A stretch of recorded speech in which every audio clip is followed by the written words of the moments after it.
শনিবার সকালে ভারতের দিল্লি শহরের বায়ুমান রেকর্ড করা হচ্ছে ৩৬১, যা খুবই বিপজ্জনক হিসেবে বিবেচনা করা হয়।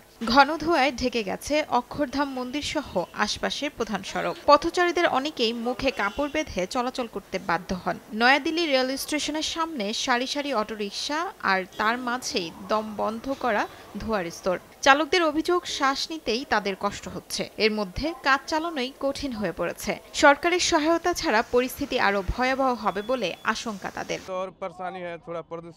দূষণ ভয়াবহভাবে বেড়ে গেছে, এখন এর সঙ্গে থাকা কঠিন হয়ে পড়েছে। আমরা খুব কষ্টে আছি, অটোরিকশা চালানোই কঠিন হয়ে যাচ্ছে। কাজ তো করতেই হবে, খেতে হলে কাজ ছাড়া কোনো উপায় নেই।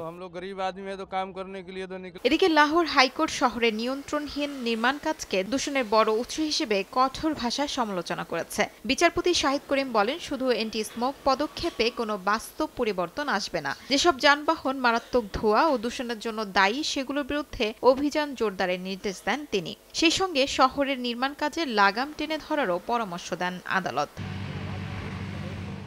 আদালত আগামী 2 সপ্তাহ শহরের রাস্তায় পরিবেশ পর্যবেক্ষণ স্কাউট মোতায়েনের নির্দেশ দিয়েছেন। ওয়াসার পানি মিটার প্রকল্পে ধীরগতির তীব্র সমালোচনা করে আদালত জানান, দৃশ্যমান, কঠোর ও সমন্বিত ব্যবস্থা ছাড়া লাহোরের পরিবেশের বাস্তব উন্নতি সম্ভব নয়।